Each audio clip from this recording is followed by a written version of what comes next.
package.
A very warm welcome to Africa Good Morning. It's the Friday edition and we are excited and blessed to be broadcasting the news making headlines across Africa directly to you. Now my name is Aina Raiza Kweyo and alongside me is Eshwen Mberi. And today is International Podiatry Day. The day is focused on raising awareness about foot health for everyone, from the general public to government bodies and health professionals. The health of our feet can give a good indication of our general health and even offer warning signs for some illnesses, as well as being closely linked to certain conditions. So don't just watch your step, check out your feet. Here's a video on International Podiatry Day.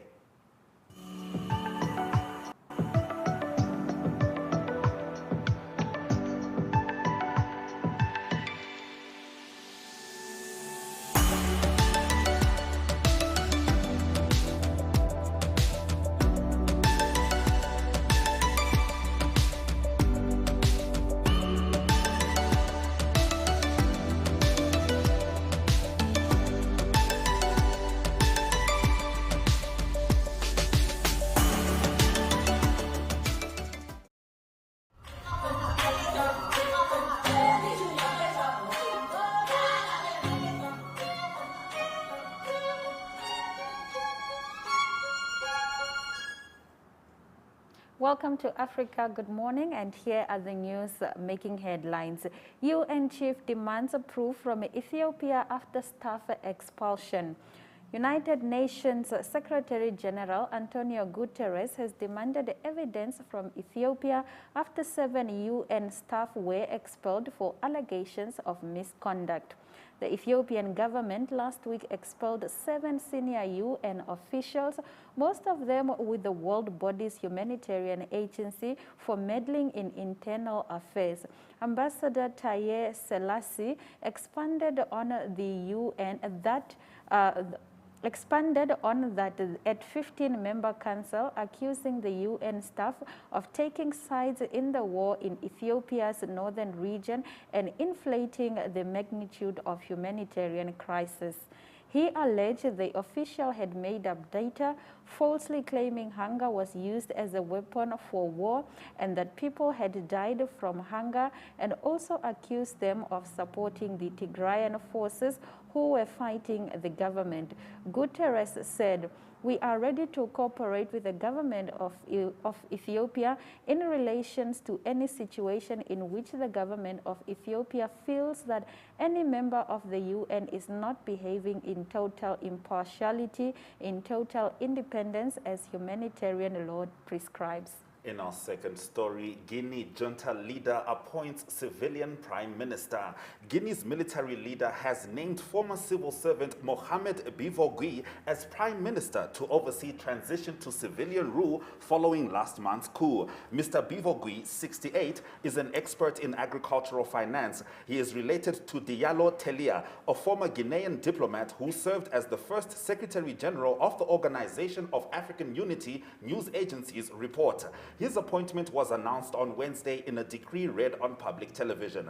The leader of the coup, Colonel Mamadi Doumbouya, was last Friday sworn in as the interim president. He is barred from contesting future elections under plans to restore civilian rule. He promised to organize free, credible, and transparent elections, but did not say when. In our next story, new European task force takes on Mali elusive militants. Remain vigilant, said a senior official as a head of CAO slowed the convoy's progress. We are entering a region of armed terrorist groups. The troops are part of the Tabuka Task Force, a group of elite soldiers from across Europe charged with turning the tide in a decade-long Islamist agency that has killed thousands of civilians in the Sahel, the band of arid terrain south of the Saharan desert. The force is also at the center of the political row. Tabuka was established as a partial successor to Barkhane, France's 5,000-strong counter-terrorism operation in the Sahel that French President Emmanuel Macron wants to reduce by as much as half. French troops are still involved in the new mission. Mali, however, says France is abandoning its former colony and its ruling junta is seeking a deal with Russian military contractor, the Wagner Group, a move France is trying hard to block. WHO endorses historic malaria vaccine for at-risk children. The World Health Organization is recommending widespread use of the world's first malaria vaccine in what the UN Health Agency's chief described on Wednesday as a historic day for the decades-long battle against the deadly disease. The vaccine is geared towards children in sub-Saharan Africa and other regions with moderate to high transmission. The long-awaited malaria vaccine for children is a breakthrough for science, child health, and malaria control, said WHO Director General Tedros Adhanom Ghebreyesus. Using this vaccine on top of existing tools to prevent malaria could save tens of thousands of young lives each year. WHO Regional Director for Africa, Mashidi Somweti, said that for centuries malaria has stalked sub-Saharan Africa, causing immense personal suffering. We have long hoped for an effective malaria vaccine, and now for the first time ever, we have such a vaccine recommended for widespread use, she said. This is a powerful new tool, but like COVID-19 vaccines, it's not the only tool, stressed Tedros. Vaccination against malaria does not replace or reduce the need for other measures, including bed nets or seeking care for fever. Abiy names opposition politicians in new cabinet. Ethiopia's Prime Minister Abiy Ahmed has announced his new cabinet after being sworn in 2 days ago following his party victory in June's controversial election. 3 ministerial positions have gone to figures from opposition party. Berhanu Nega, the leader of the Ethiopian Citizen for Social Justice Party, which won a few seats in the election, has been appointed as Minister of Education. He once founded an outlawed rebel group and first rose to prominence in controversial and bloody elections in 2005 when his then party won an unprecedented high number of seats. Bele Demola, the head of the National Movement of the Amhara, has been appointed Minister of Innovation and Technology. Kajela Medasa from the once banned Omoro Liberation Front has been given the post of Minister of Sports and Culture. Several soldiers killed in central Mali attack. At least 9 soldiers have been killed and 11 more wounded in an attack in central Mali, the army said. But local officials said the death toll was even higher. The attack on Wednesday occurred near the village of Bodio in the Mopti region, the epicenter of violence in Mali, by fighters linked to Al-Qaeda and ISIL, according to Moulaye Guindo, the mayor of the nearby town of Bankas. The death toll is heavy. 16 soldiers killed, 30 jihadists killed, and 17 others wounded, he told the Reuters news agency. Another local official, who asked not to be named, said more than 10 soldiers had been killed. In a statement, Mali's army said that troops had repelled a complex IED attack, referring to an improvised explosive device. Central Mali has become one of the most violent hotspots of the Sahel-wide conflict, where ethnic killings and attacks on government forces are frequent. Laying roadside bombs, or IEDs, is a common tactic of armed groups in the region. Ethiopian Airlines denied transporting weapons in a Tigray conflict. Ethiopian Airlines has denied the finding of an investigation by CNN alleging it used its planes to transport weapons to and from Eritrea during Tigray conflict. The CNN investigation cited cargo documents and manifests, an eyewitness account, and photographic evidence that confirmed weapons were transported on the Ethiopian airline planes between the international airport in Addis Ababa and Eritrean airports in Asmara and Massawa in November 2020.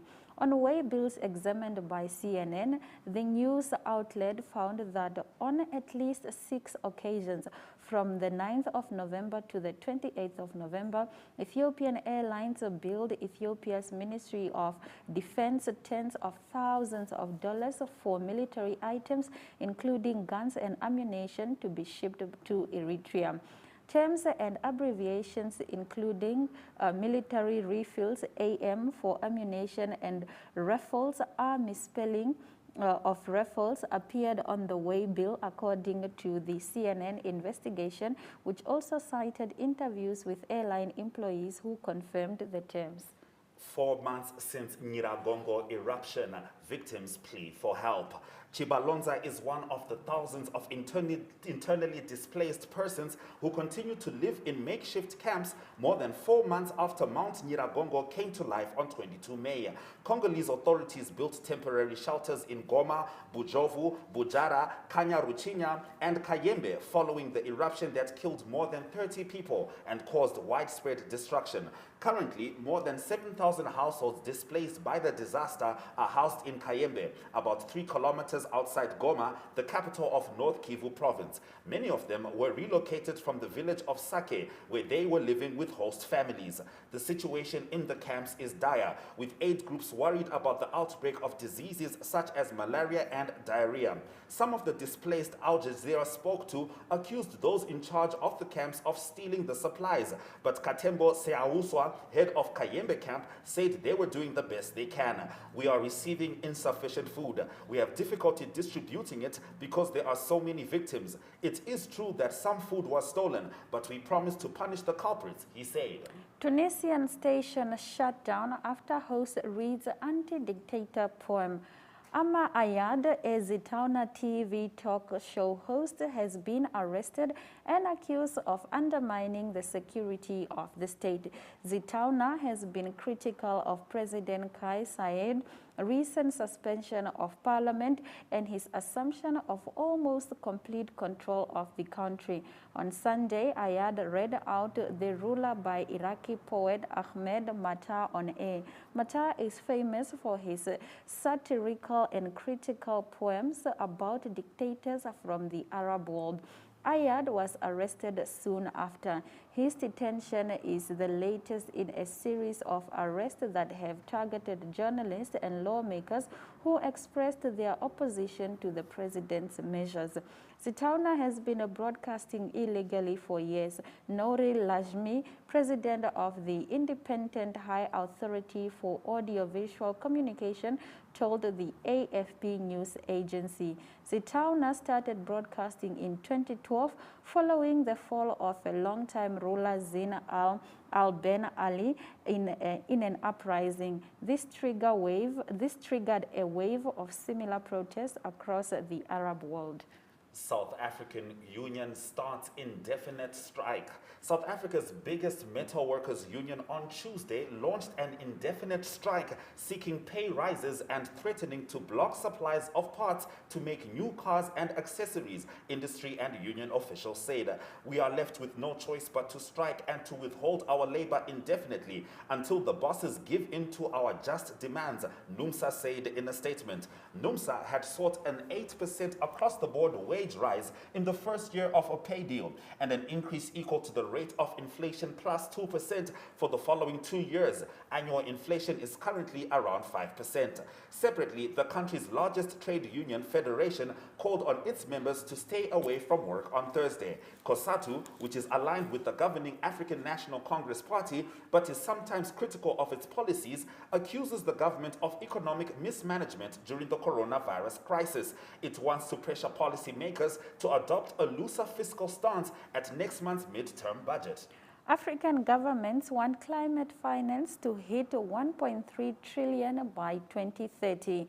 African nations believe financing to help developing countries deal with climate change should be scaled up more than tenfold to 1.3 trillion per year by 2030, a key African climate negotiator told Reuters. Such an amount would mark a dramatic increase from the current goal of 100 billion annually that developed nations have struggled to meet.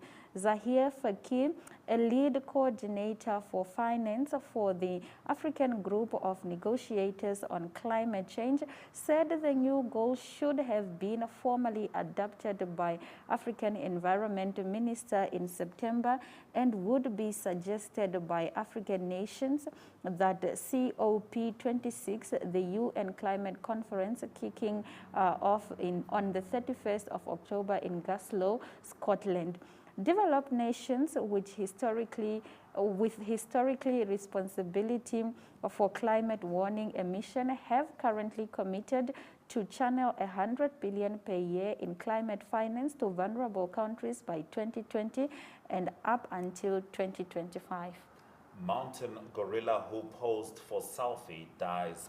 A gorilla photographed in 2019 posing for a relaxed selfie with rangers at an orphanage in the Democratic Republic of Congo's Virunga National Park has died. The mountain gorilla named Ndakasi died after a prolonged illness in which her condition rapidly deteriorated, the park announced. She died in the loving arms of her caretaker and lifelong friend Andre Bauma, it said. The gorilla was among a pair that posed for a relaxed selfie with rangers who rescued them as babies. At the time, the park's deputy director told BBC Newsday that the gorillas had learned to imitate their carers, who have looked after them since they were found. The gorillas, he added, think of the rangers as their parents. All right, that brings us to the end of our top stories. If you've been paying attention to the news cycle, you know locusts have been a huge problem in Namibia and in other regions in Africa. Now, the United Nations Food and Agriculture Organization came up with a specific app that allows us to track how this goes, and we'll be talking about that just after the break.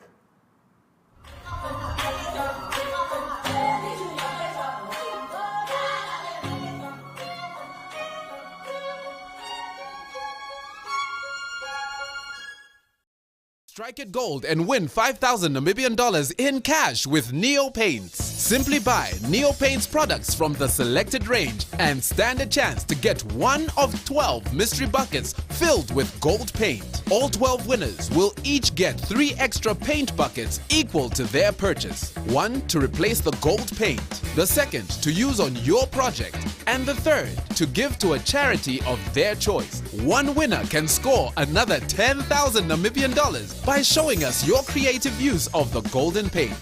The best project wins the cash. Offer is valid from 27 September to 18 December at your favorite hardware store nationwide. Visit us at neopaints.com for more competition details and follow us on Facebook for weekly competition updates. Neo Paints, a coat of excellence.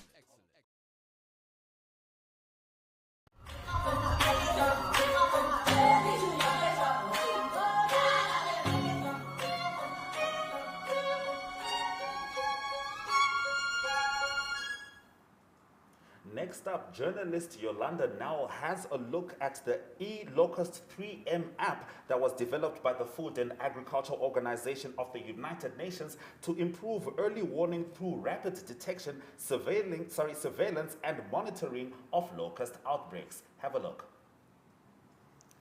The Food and Agriculture Organization of the United Nations developed an e-Locust 3M application to improve early warning through rapid detection, surveillance and monitoring of locust outbreaks. The app's latest version was launched in February last year and allows for a broader community of people to be involved in the collection of data. About 30 agricultural extension officers in Namibia, specifically from the Ministry of Agriculture, Water and Land Reform, were recently trained on the use of the application. They were also acquainted with skills to operate the mobile phones application as a means to strengthen their locust monitoring and control efforts. According to Margaret Mutengu, Chief Agricultural Extension Officer of the Directorate of Agricultural Production, Extension and Engineering Services within the ministry, said the locust application will help them to assess the current situation on the ground and to warn them of any likelihood of invasion. The virtual training was conducted by the FAO Sub-Regional Office for Southern Africa Resilience Hub, targeting the staff who are currently overseeing locust control operations in Namibia's locust-affected regions as well as non-affected regions. Namibia has been battling with the African migratory locust outbreak and other 2 locust species, the red and brown locust, known to have swarmed and damaged grazing in southern parts of the country. The food security and livelihoods of thousands of smallholder households are under threat. The app is suitable for difficult and remote locations where monitoring can be a challenge and is designed for use in areas with no internet connection and can also be utilized by community members and smallholder farmers to report locust sightings. According to the FAO, the app is an innovative data collection application that helps to inform decision makers on which areas need attention and to help establish what the extent of locust outbreak is in order to guide coordination and response efforts. In addition to identifying areas to target with spraying, the app enables the FAO to provide advance warning to people who have not yet been affected by the invading swarms. Information obtained via the app is used to assess the current situation on the ground, forecast its development, and warn locust-affected countries and the international donor community of likely locust invasions and plagues. The training was conducted under the project African Migratory Locust Response to mitigate impacts on food security and livelihoods implemented by the FAO, financially supported by the United States Agency for International Development, USAID. The project is also being implemented in Angola, Botswana, Zambia, and Zimbabwe to safeguard the food and nutrition security and livelihoods of vulnerable people in the AML affected areas. The AML outbreaks in southern Africa are separate to the desert locust emergency simultaneously occurring in East Africa. Desert locusts, in fact, do not affect the southern African region. Locusts are amongst the most destructive pests in the world. One swarm can contain 10 of millions of adults, 20 square kilometer swarm of locusts with an average density of 60 million adults per square kilometer can eat the same amount of food in one day that would feed 2,500 people for a year. In Namibia, the FAO has provided technical and financial assistance to the Minister of Agriculture to ensure the training and deployment of technical staff can strengthen the ongoing battle against the locust. Earlier this year, the media reported that Namibia is struggling to contain the third wave of the red locust outbreak, which has destroyed 719,000 hectares of grazing land and 1,207 hectares of crop fields in 10 of the country's 14 regions, according to the Agriculture Ministry. The latest outbreak that took place in April was large red-winged grasshopper species, which is common to sub-Saharan Africa and breeds prolifically in conditions of drought, followed by rain and rapid vegetation growth, and began in December 2020 already. The Karas region along the South African border, which is famed for diamond mining as well as small stock farming, is the hardest hit, with 775,000 hectares of grazing partly affected. Grazing land in the fertile Zambezia region, which borders Zambia, Zimbabwe, Angola, and Botswana, has also been extensively damaged. The Agriculture Ministry said earlier this year that the Namibian government has spent 30 million Namibian dollars combating the locusts, but a further 28 million Namibian dollars is urgently needed to contain them. It was said that it has been a challenge for Namibia to contain the outbreak since most of the swarms are flying in from the neighbors of Botswana and Zambia. To contain the locust outbreak with aerial spraying, it is quite a challenge because of how the community or villages are set up, and pesticides could also be harmful to humans and animals. The Food and Agriculture Organization is among 7 international bodies and local farming organizations providing technical help and materials to combat the locust.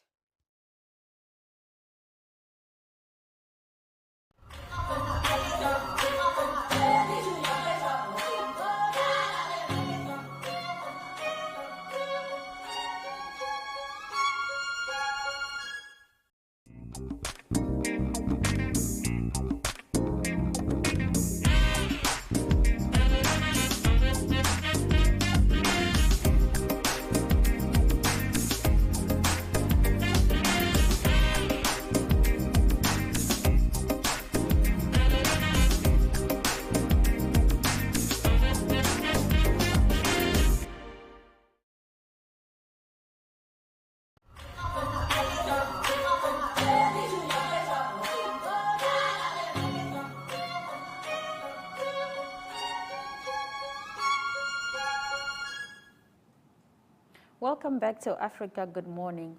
Of the many challenges that sub-Saharan Africa faces, housing is a major struggle. In Namibia specifically, multiple projects and initiatives have been founded with the aim of tackling this issue.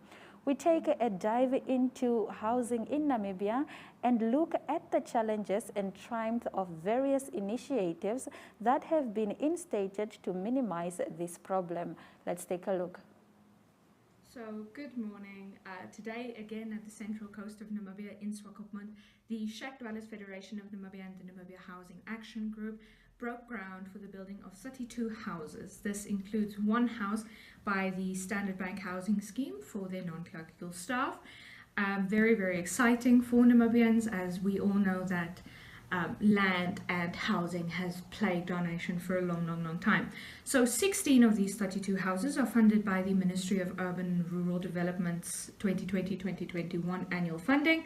15 houses are funded by the Shack Dwellers Federation of Namibia. We'll get into the Shack Dwellers Federation in a bit. And then one is funded by Standard Bank Namibia, as mentioned earlier. So the construction on these houses is set to be completed within 1 month. So the Shack Dwellers Federation of Namibia reports that it has constructed 66 houses in Swakopmund alone since 2000 and 7,000 houses nationwide. So the Shack Dwellers Federation of Namibia is built into 900 savings groups with more than 28,000 members. So between these 28,000 members, 900 savings groups. They have managed to save about 32 million Namibian dollars. It's quite a hefty sum of money. So a little bit of background on the Shack Dwellers Federation of Namibia. They are heavily centered around community savings. So they are split into little groups that manage their own savings accounts. And when there is sufficient money in these savings accounts for these groups to put a down payment, a deposit payment on a piece of land, they are free to do so. So they then finalize their land payments to the respective local authority wherever these houses are to be built. That local authority will then be paid off in the time of 10 years. But it's not as easy as it sounds, because we need to make sure that money is clean, that all the money gets taken care of. So all these Shack Dwellers Federation of Namibia groups get somewhat of an audit every 6 months, just to make sure that everybody's playing fair, everybody's keeping to the rules, which is honestly a wonderful idea. Possibly, potentially, a even more wonderful idea than the 6-month audits is the women empowerment happening at the Shack Dwellers Federation of Namibia. So in June of 2019, they reported that almost 18,000 of their 26,118 members were women. This is a wonderful, wonderful move, as we know that women are often caged by things like gender-based violence, which is also a very big problem in Namibia. So this is giving women, and when you think of it, single mothers as well, an opportunity to have something for themselves and to create a life for themselves away from these ideals and these situations that they feel caged in. Looking into the history of the National Housing Action Group and the Shack Dwellers Federation of Namibia, in 1992, the Namibia Housing Action Group was established after group savings initiatives started under the apartheid regime. So many people living in apartheid provided housing, let's say that, were very crowded, and they obviously didn't like these crowded situations, so they started savings groups to change their housing situation. And this then lives forth in the Shack Dwellers Federation and the Namibia Housing Action Group. Then, a couple of years later, the First Lady of Namibia, Ms. Monica Gangos, became a patron of the Shack Dwellers Federation of Namibia. And in 2019, mobile telecommunications provider, our national mobile telecommunications provider, as well as telecommunications manufacturer, Huawei, donated about 13 million Namibian dollars to the Shack Dwellers Federation of Namibia's Buy a Brick initiative. And then the Shack Dwellers Federation of Namibia and the National Housing Action Group won an SDI Community-Led Award in partnership with the Namibia University of Science and Technology, local and central government, as well as the private sector. So this follows after the Shack Dwellers Federation and the National Housing Action Group signed memorandums of understanding with Standard Bank Namibia, as well as the Namibia University of Science and Technology. So it's not just the Shack Dwellers Federation of Namibia who are trying to do their bit in alleviating the housing crisis in Namibia. Namibia also has the National Housing Enterprise, which was established under the NHE Act number 5 of 1993. So the NHE websites state that they strive to promote home ownership by being a customer-driven institution that provides housing solutions in order to alleviate the national housing need. So the fact that NHE is then a parastatal company, they function parastatally, means that the Namibian government does recognize the dire need for decent housing in Namibia. So in 2017, the NHE CEO said that they faced various challenges in successfully bringing proper housing to Namibians. In 2017, they reported 857 clients in the Eronga region, that is where the town of Swakopmund is, with 27,623 people on waiting lists. That is just in the Eronga region at the central coast of Namibia. Countrywide, they reported 7,702 clients with 87,474 people on a waiting list in Namibia. This was in 2017. The NHE CEO in 2017 also stated that NHE only sells houses, as their mandate to build houses was revoked in 2017. 2015, my apologies. So from 2015, all the building of houses, of mass houses, was done by the Ministry of Urban and Rural Development. However, NHE is not alone in their strive for mass housing for Namibians and providing decent housing. In 2013, the then president, now past president of the Republic of Namibia, Hifikepunye Pohamba, launched the National Mass Housing Development Program. This program aimed to build 185,000 houses by 2030. Hifikepunye Pohamba then said, "This is an important national initiative. Housing is one of the basic needs for dignified human existence." So there again, the government recognition of how necessary decent housing for Namibians is just shines through a little bit. So this was meant to be implemented in phases at a cost of 45 billion Namibian dollars. Unfortunately, in 2015, 2 years after it had been started, the National Mass Housing Development Program had to be stopped by none other than the previous president of Namibia, Hifikepunye Pohamba. This was after reports of widespread corruption, houses that were not built when they should have been, as well as houses that were not built up to standard and to good standards.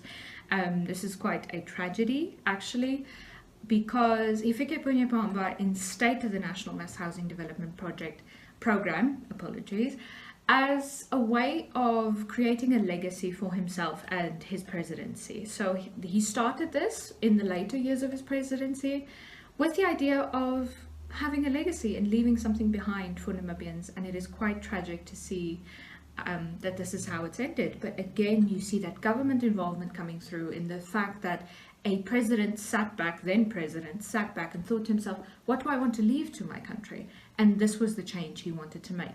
So we do see government recognizing the problem that is housing. So I've been talking a lot so far about the problem that is housing in Namibia, but just to give you some context here into the problem that we face in Namibia, in 2016, the First National Bank Housing Index, that's May of 2016, reported that the median housing unit costs 800,000 Namibian dollars by a private developer, and a small size property would cost 280,000 Namibian dollars by a private development.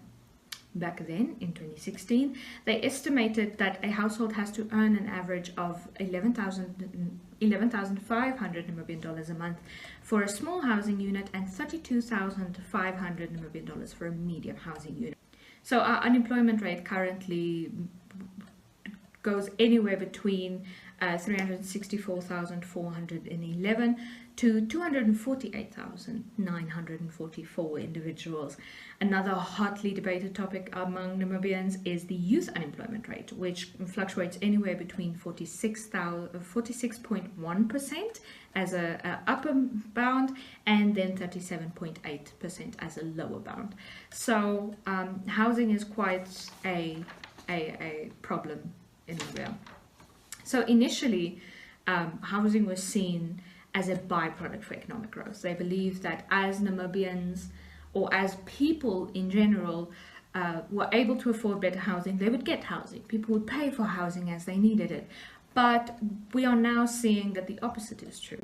Don't have access to sanitation and they get sick, and they're chronically and constantly sick. They can't attend school as they should. So that in the long term hampers economic growth. So the Economic Association of Namibia in 2017 stated that the housing backlog was estimated at about 100,000 units, and they also estimated that the annual growth rate of this backlog was growing at about 3,700 units per year. So that's quite a staggering statistic to know, and gives a good indication into the housing crisis in Namibia.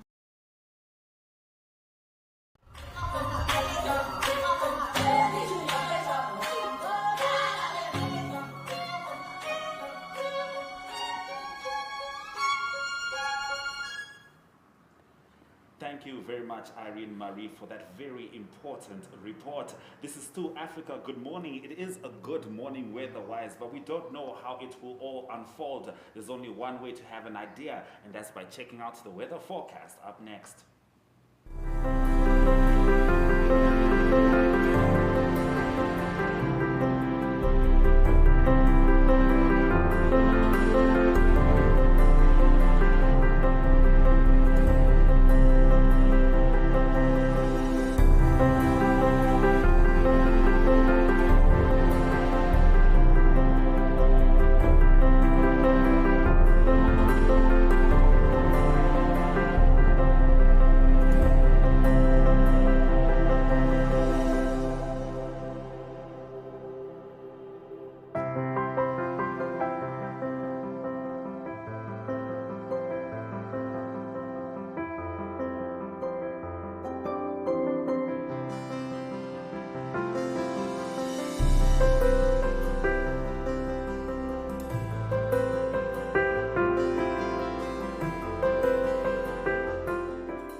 There is absolute devastation around the capital of Namibia. This footage, taken on the outskirts of Windhoek yesterday, shows the results of the fires that have raged for the past 3 days.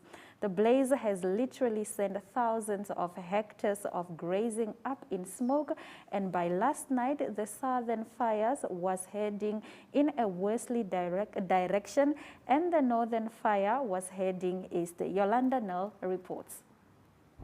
Welcome, ladies and gentlemen. I am Yolanda now. I am with my team here from Namibia Media Holdings, and we are headed to the fires at Regenstein.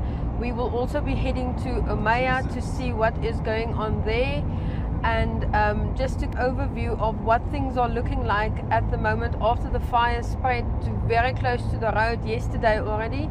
Keep you updated to what is happening. Stay tuned. Viewers, we are situated here at the back of Farm Kromhoek. You can see the devastation that the fires has caused over the last couple of days. We have been chasing the smoke for a couple of hours, but I don't think we're going to catch up. Oh wow. You you can literally see here at the back of me, the fire has still not been contained. There are firefighters still working in the area. We have not been in contact with them as of yet, but we will get updates as soon as we can. From the information I have gathered this morning, according to the fire brigade, the fires are still not contained. It is spreading, but they are not at liberty to tell me if this was caused by on purpose or if this was a natural cause. We also have to keep in mind that there also has been extensive fires in the Elisenheim and Hare Lodge areas where a lot of farmers have lost their grazing, and people are wondering how to feed their animals on those farms. One of the farm owners on Elisenheim gave comment that she lost all her grazing on the farm. She has no idea as to how she's going to feed her horses until the rain comes. She cracked a little joke saying she's doing rain dances, hoping that the rain will come sooner this year in an effort for the grazing to start growing again. We will now talk to Sean O'Dear, the Marshall Ranger. Thank you, Sean, for your time. All right, not a problem. I'm going to try and find out where what is burning, what needs to be done. But yeah, Regenstein, we took out a few mountains last night. So I don't know. We did a very big area. My team were protecting a stables, horse stables. Um, we managed to save the whole stables. So we don't know where it is right now.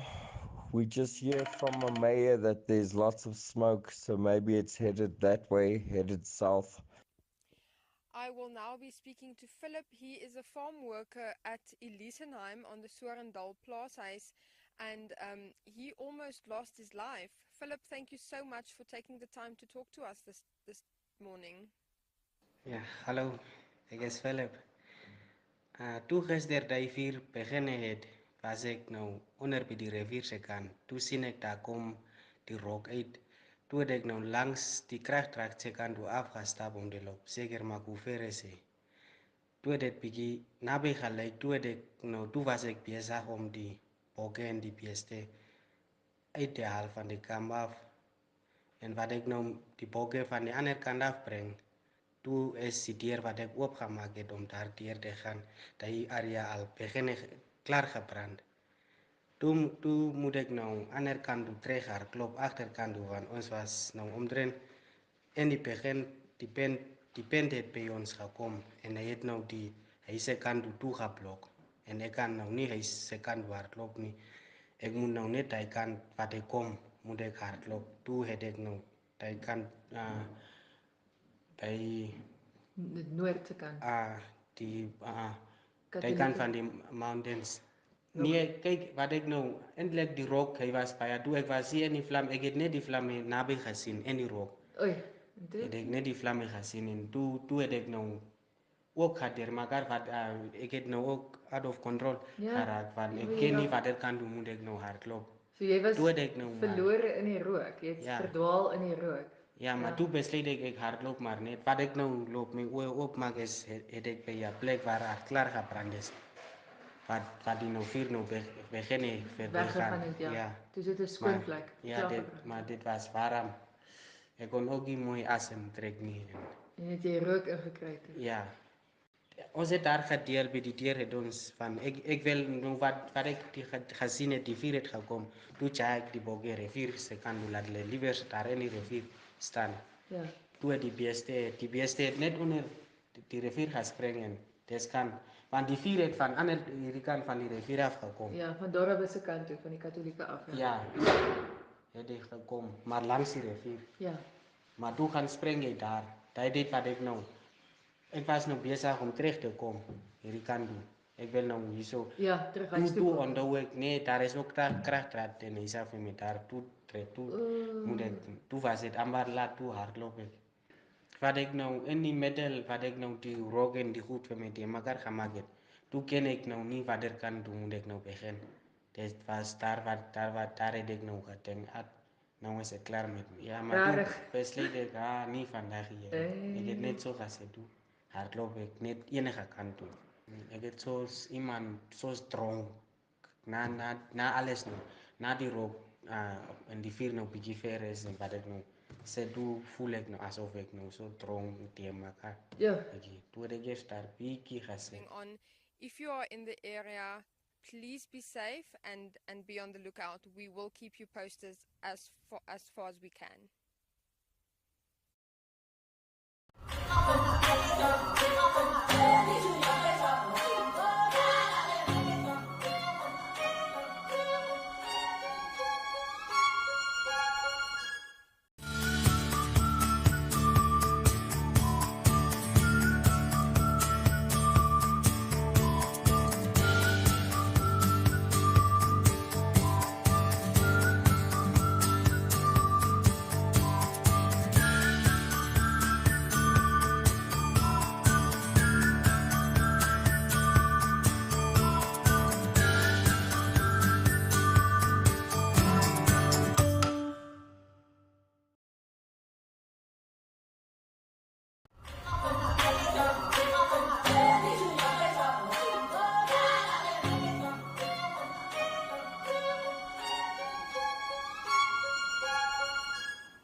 Welcome back to Africa. Good morning. It's time for us to get into your economic news stories. In our first story, we are in South Africa as big banks target South Africa's informal savings club, Cash.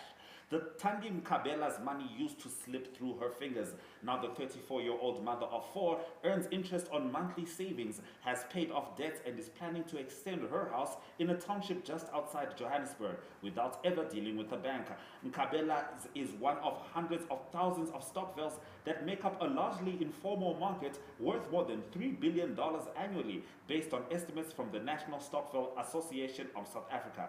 An entrenched preference for cash, mistrust of banks, and lack of infrastructure in poorer communities have hampered past efforts to formalize stokvels. Stokvels benefits also go beyond pure finance. They provide a sense of community or moral support in tough times through regular in-person meetings. Some savers are reluctant to move to banks. Twitter users in Malawi criticized banks for trying to profit from village banks after ignoring their members for decades. Nkabela's reasoning, however, is more practical. Bank accounts have too many charges, a lot of paperwork. We prefer to do it this way. Sub-Saharan Africa GDP grew 3.3% this year, 3.5% in 2022, says the World Bank. Sub-Saharan Africa's economy is expected to grow by 3.3% this year and 3.5% in 2022, by rising commodity prices, the lifting of some anti-coronavirus restrictions, and a pickup in the global trade, the World Bank report said on Wednesday. It said sub-Saharan growth would rise to 3.8% in 2023. Like elsewhere around the world, sub-Saharan Africa imposed restrictions on movement in the first quarter of last year to limit the spread of COVID-19, throttling trade and other key economic activities, including tourism and transport.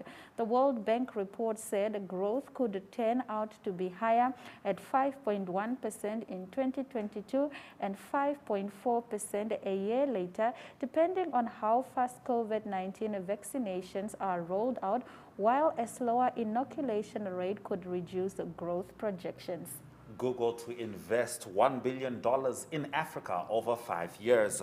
Google plans to invest $1 billion in Africa over the next 5 years to ensure access to fast and cheaper internet, and will back startups to support the continent's digital transformation, it said on Wednesday. Nitin Gajria, managing director for Google in Africa, told Reuters in a virtual interview that the company would, among others, target startups focusing on fintech, e-commerce, and local language content. Gajria said an undersea cable being built by Google to link Africa and Europe should come into service in the second half of next year, and is expected to increase internet speeds by 5 times and lower data costs up to 21% in countries like South Africa and Nigeria. All right, that brings us to the end of our economic news stories. Next up, economic indicators.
It's that time when we ask Ari Hawkart to take the sports stories away. Ari, let us know what's happening this coming weekend.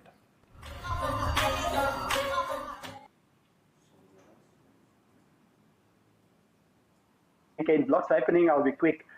Firstly, cricket news. It's the T20 World Cup cricket that's coming up in a few weeks' time. Lots of preparation games at the moment. Southern African interest there is Namibia that did well in 2 warm-up games. They beat the UAE and also Papua New Guinea. And tomorrow they will play Scotland in Dubai, and then also Papua New Guinea again on Sunday. So the first game for Namibia in the World Cup will be against Sri Lanka on the 18th of October. They play in a group with the Netherlands and Ireland as well in the Cricket World Cup. And also the IPL, the playoff rounds will be happening this Sunday, and it is the top 4 teams that will go through. That is the IPL. And also the Ashes news, still lots of news happening in England, trying to figure out if they're going to go to Australia for the Ashes tour in December. Behind the scenes, they're trying to figure out how the COVID-19 is going to affect that. Also some boxing news. There's big boxing this coming weekend again in the United States. It is a trilogy. It's the third fight between Deontay Wilder and Tyson Fury. Tyson Fury won the second one. The first one was a draw. And that boxing match will be on Saturday evening. Actually, Saturday will be Sunday morning, Southern African time.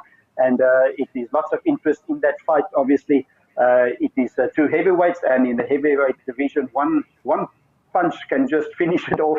So it will be interesting to see how Deontay Wilder will react after he's lost in the second fight. That fight, like I say, on Saturday evening, on Sunday morning. Then on to some golf news. There's golf happening in America on the PGA. It is the Shriners. It's the Children's Hospital tournament in Las Vegas. A few South Africans playing there as well. It's always a big tournament. It is the first round leader is Sang Hoon Kang from South Korea. He made 10 under par, great score for him. And Southern African interest there is Louis Oosthuizen on 6 under par and Garrick Hugo on 4 under par. And in the Spanish Open in Madrid, that's the cup they're playing with for John Rahm, the defending champion. And in the Spanish Open in Madrid, also the leader on 10 under par, good scores played, international golf at the moment. Ross McGowan that scored 10 under par. The South Africans not doing too great. George Coetzee 2 under par, Darren Fichart 1 under par, Wilco Nienaber level par for his first round. So they need to have good scores in the second round today to make the cut in the Spanish Open in Madrid. On to some football news, some soccer news. There's no English Premier League today or this weekend, so that's when you can relax about Arsenal. And the big soccer, the football this weekend is World Cup qualifying games. Obviously, it's Qatar 2022 that's happening next year. England, they will be in action against Andorra, and the big news there is that it will be officiated by an all-female group of referees. That is quite significant, and it's great to see. And the referee for this game, England against Andorra, will be Katyana Donzul. She is from the Ukraine. So it's a group of the touch judges, the referee. There's Katyana Monzol in the middle. That is a group. The touch lines will also be by the female group of referees. So great to see. Other maybe games I can mention from the World Cup qualifying over the weekend is Germany playing Romania, Scotland going to play against Israel, and then Switzerland playing against Northern Ireland.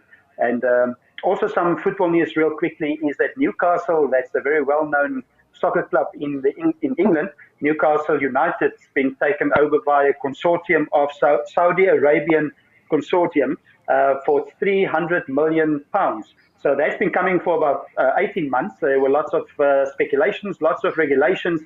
The human rights record of Saudi Arabia is obviously a challenge for the world, but it was done and dusted yesterday, so the takeover was completed. So no more Mike Ashley, who was the manager or the owner before. He's out now, and maybe Steve Bruce, the coach, will also be a challenge to keep his place. Lastly, just quickly, tennis news. It's the Indian Wells. It's kind of the fifth major unofficially of the tennis circuit. Big news there in the women's section is that Emma Raducanu, the US Open winner, will be playing in this tournament. Southern African interest, Lloyd Harris, he's 26th seed, and he will play he's going to buy in the first round. He will play in the round of 64.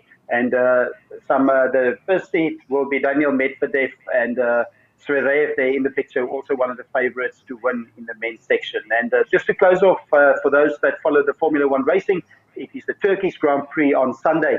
Again, Max Verstappen and Lewis Hamilton taking each other on. So that's the sports news all over the globe. Hope you have a great sporting weekend. We talk again on Monday with all the results. Bye-bye. Thank you very much, Ari. After this break, your headlines.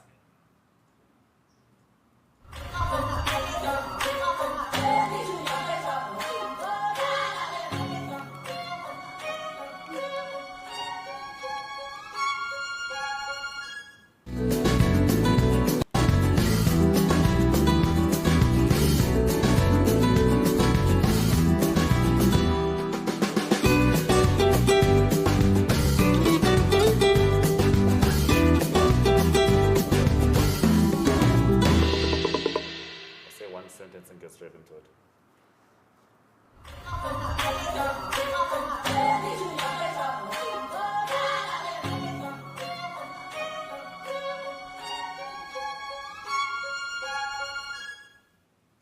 All right, as promised, here are the headlines from today's top stories. Guinea junta leader appoints civilian prime minister. UN chief demands proof from Ethiopia after staff expulsion. New European task force takes on Mali's elusive militants. WHO endorses historic malaria vaccine for at-risk children. Big banks target South Africa's informal savings club's cash.